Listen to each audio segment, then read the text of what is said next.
Algumas conexões chegam até nós com tamanha intensidade que parecem atravessar o tempo, as circunstâncias e até mesmo a lógica. Não importa o quão breve tenha sido o encontro ou o quão distante esteja a outra pessoa agora, há algo que permanece vibrando dentro de nós, como se aquela presença tivesse ativado uma parte adormecida da alma. Não se trata apenas de química ou afinidade, mas de algo mais profundo, quase inexplicável. E é justamente nesse terreno sutil que os ensinamentos de Carl Jung nos oferecem chaves valiosas. Será que certas conexões são, de fato, destinadas pelo universo? Ou será que são reflexos de um movimento interno muito mais antigo que agora desperta em nós? Se você já sentiu que um encontro mudou o rumo da sua jornada, comente abaixo. Eu reconheço os sinais do destino em minha vida. Para Carl Jung, as conexões humanas mais profundas não são meras coincidências. Ele propôs que os encontros significativos estão muitas vezes enraizados em um princípio maior chamado sincronicidade, eventos que não têm relação causal, mas que se conectam de forma significativa. Dentro dessa perspectiva, uma conexão pode parecer destinada não porque foi predeterminada por uma força externa, mas porque reflete um alinhamento interno da psique com o mundo externo. Isso revela que o universo simbólico da alma e a realidade concreta podem por instantes dançar em perfeita harmonia.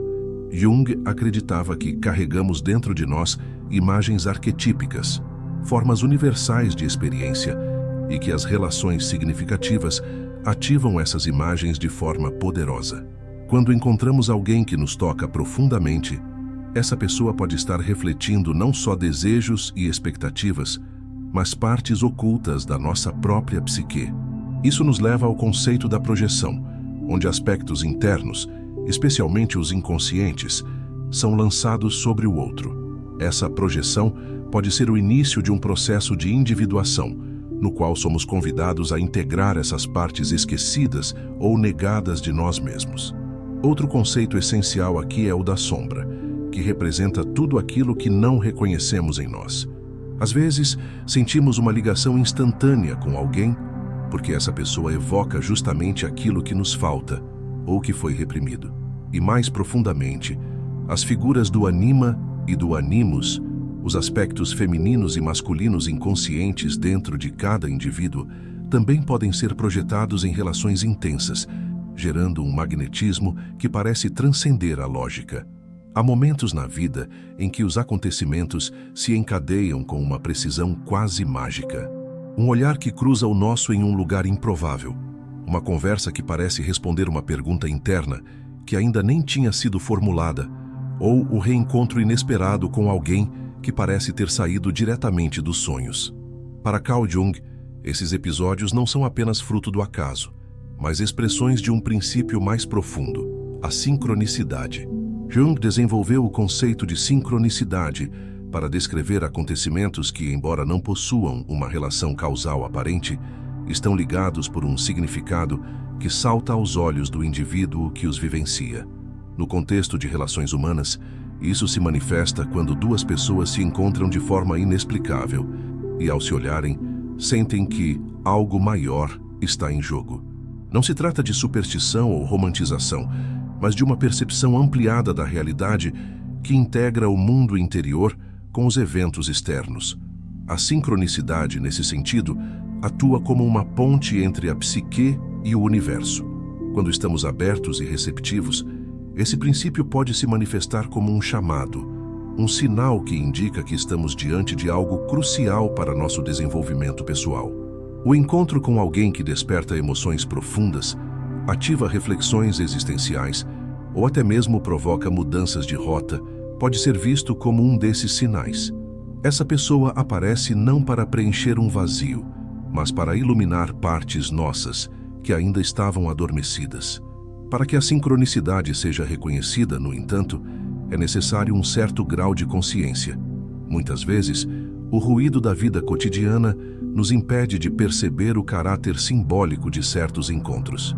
Jung sugeria que quanto mais alinhados estivermos com nosso processo de individuação, o caminho para nos tornarmos quem realmente somos, mais capazes seremos de reconhecer e interpretar os sinais do inconsciente que se manifestam através das coincidências significativas. É importante compreender que a sincronicidade não é algo que se pode forçar ou prever. Ela emerge em momentos em que o inconsciente encontra uma forma de se expressar por meio de acontecimentos externos. Um exemplo clássico seria pensar intensamente em alguém e, instantes depois, receber uma mensagem dessa pessoa. Mas no campo das conexões interpessoais mais profundas, a sincronicidade age como um catalisador de encontros que mudam não apenas o nosso dia, mas a trajetória da nossa alma. Quando nos deparamos com uma conexão intensa, muitas vezes sentimos que aquele encontro tinha que acontecer. Essa sensação pode vir acompanhada de uma sequência de eventos improváveis, mudanças de planos, encontros fortuitos, sincronicidades numéricas ou até sonhos premonitórios. Tudo isso pode ser interpretado, à luz da psicologia analítica, como manifestações simbólicas que anunciam uma travessia emocional e espiritual. O outro se torna, assim, uma espécie de mensageiro, não necessariamente alguém que permanecerá para sempre, mas alguém que carrega um ensinamento essencial. Jung também enfatizava que a sincronicidade tem uma função reguladora da psique. Ela serve para nos alinhar com aspectos mais profundos do self, o centro organizador da nossa totalidade psíquica. Quando ignoramos os sinais do inconsciente, podemos nos sentir desconectados, desorientados ou presos em padrões repetitivos. Em contrapartida, quando honramos essas coincidências significativas, abrimos espaço para uma vida mais autêntica, na qual os encontros não são apenas experiências sociais, mas rituais simbólicos de transformação interior. Portanto, perceber a sincronicidade em uma conexão não significa assumir que ela seja necessariamente para sempre. A ideia de destino, nesse caso, não está ligada à permanência, mas ao impacto. Uma conexão pode ser destinada porque veio provocar, revelar ou curar. E reconhecer esse sentido é o primeiro passo para compreender que o universo, em sua linguagem simbólica, fala conosco através das pessoas que cruzam nosso caminho no momento exato em que precisamos despertar. Quando sentimos que uma conexão é forte demais para ser explicada apenas por fatores externos, muitas vezes estamos diante de um fenômeno profundamente interno, a projeção. Para Carl Jung, a projeção é um mecanismo psíquico inevitável nos relacionamentos, especialmente nos encontros intensos. Projetamos no outro aspectos inconscientes nossos, tanto luz quanto sombra, e ao fazer isso, criamos uma imagem idealizada ou distorcida da pessoa, que não corresponde exatamente à sua realidade, mas sim ao que ela representa dentro de nós. A intensidade que sentimos ao conhecer alguém que parece destinado pode, em muitos casos, ser resultado direto desse processo. A pessoa em si pode até ser comum aos olhos de terceiros, mas para nós ela se torna um símbolo. Isso ocorre porque ela toca uma parte esquecida, oculta ou reprimida da nossa psique. Pode ser um desejo profundo, não vivido, uma qualidade que admiramos e não reconhecemos em nós mesmos, ou até um trauma antigo que ela desperta de maneira inconsciente. Esse espelhamento psíquico transforma o outro num palco onde encenamos dramas internos não resolvidos. Ao projetar, vemos no outro aquilo que precisamos ver em nós. O problema, porém, é que tendemos a confundir projeção com realidade. Criamos expectativas irreais, colocamos o outro em um pedestal ou, ao contrário, o tornamos o vilão da história que estamos tentando evitar. E o mais impressionante é que mesmo quando há reciprocidade, ainda assim há projeções ativas, pois o encontro verdadeiro entre duas pessoas só começa a acontecer quando essas projeções são reconhecidas e integradas. A projeção também está ligada ao arquétipo do self, pois ela nos conduz àquilo que precisamos incorporar para nos tornarmos inteiros. O outro, então, serve como um espelho ampliado, revelando tudo aquilo que está latente em nosso inconsciente. Sentir que alguém chegou na hora certa, ou que nos completa, é um indício de que há um conteúdo psíquico sendo ativado, mas a completude que buscamos não está no outro, está em nós. o outro apenas aponta o caminho. Jung observava que nas fases iniciais de qualquer relacionamento, especialmente os que parecem destinados, a projeção é quase sempre inevitável. É quando vemos o outro não como ele é, mas como precisamos que ele seja. E isso não é um erro, é um estágio. A consciência se aprofunda justamente quando começamos a perceber o quanto estávamos enxergando a partir de nossas próprias lacunas. A dor da desilusão, por exemplo, é muitas vezes o resultado do colapso da projeção, mas também o começo de um relacionamento mais verdadeiro, seja com o outro, seja consigo mesmo. Reconhecer a projeção é um passo crucial para qualquer jornada de individuação. Isso exige autoconhecimento, autoobservação e, acima de tudo, humildade para admitir que nem tudo que sentimos vem do outro.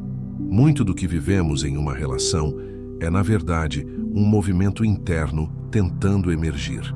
Uma pessoa que desperta paixão repentina ou uma conexão inexplicável pode estar nos mostrando exatamente aquilo que ignoramos em nossa própria identidade: coragem, desejo, sensibilidade, força, criatividade, ou até mesmo raiva, insegurança ou medo de abandono. Por isso, antes de rotular uma conexão como destinada, é necessário se perguntar: o que estou projetando aqui? O que essa pessoa desperta em mim que eu mesmo não tinha consciência?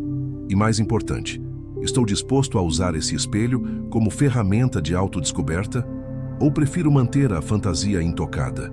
As relações mais transformadoras são aquelas que nos forçam a olhar para dentro.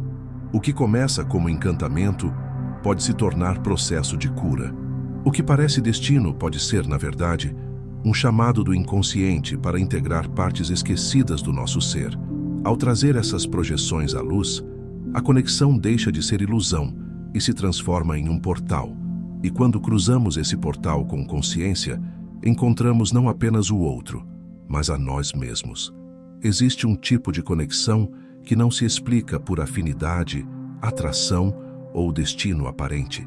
É algo mais incômodo, que nos perturba profundamente, mesmo que não saibamos o porquê. Sentimos que a presença do outro nos provoca, nos desconcerta ou até nos assusta, mas também nos atrai com uma força irresistível. Para Carl Jung, esse tipo de encontro pode indicar que a sombra foi ativada. A sombra é tudo aquilo que negamos, reprimimos ou não reconhecemos em nós mesmos. E muitas vezes, o outro se torna o espelho dessa porção esquecida da nossa alma. Na prática, isso significa que aquela pessoa que surge em nossa vida de maneira intensa pode não estar ali apenas para nos completar ou consolar, mas para nos confrontar. O magnetismo que sentimos não vem de um lugar confortável, mas do abismo entre o que somos conscientemente e o que somos inconscientemente. A sombra contém aspectos negativos como inveja, raiva, manipulação ou arrogância, mas também carrega virtudes que foram sufocadas, como coragem, poder pessoal, sensualidade e criatividade.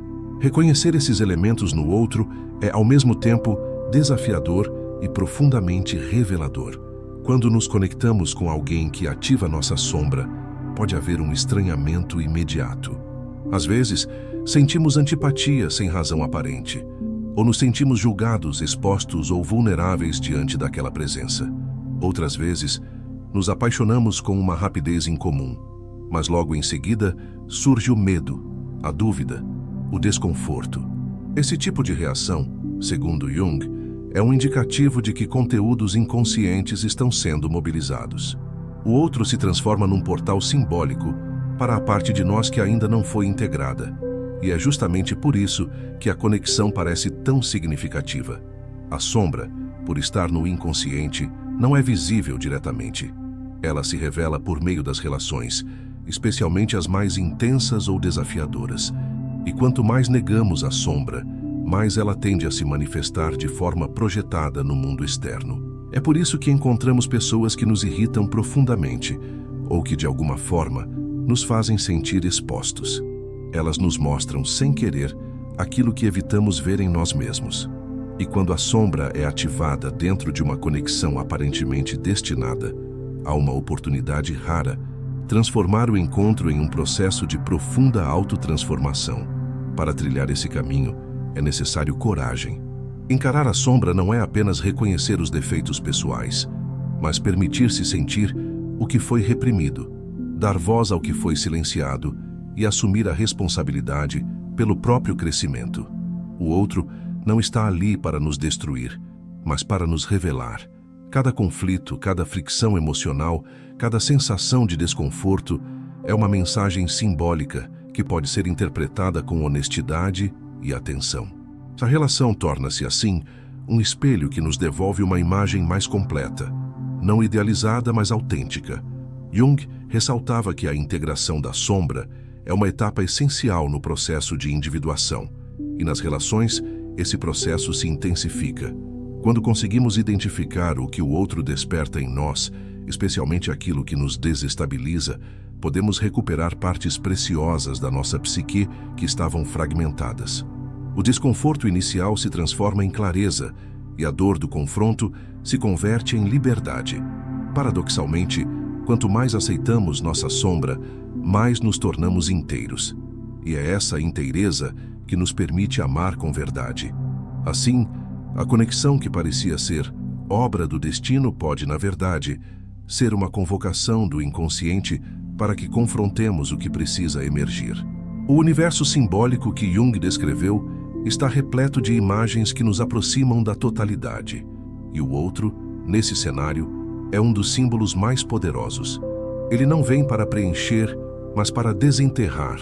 Não vem para nos salvar, mas para nos despertar.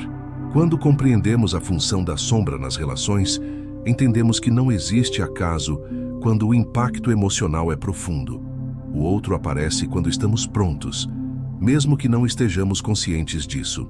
E ao reconhecermos o desconhecido que ele revela, damos o primeiro passo para nos tornarmos quem realmente somos. Há conexões que nos atravessam como um chamado. Sentimos que não conhecemos aquela pessoa, mas ao mesmo tempo é como se ela nos reconhecesse em um lugar onde nem sabíamos que existíamos. Ela desperta algo antigo, profundo, quase sagrado, e embora pareça ser um encontro entre dois corpos ou duas personalidades, na verdade, o que acontece é o encontro com a alma. Carl Jung chamou esse fenômeno de projeção da anima e do animus, os arquétipos do feminino e do masculino inconscientes presentes em cada ser humano.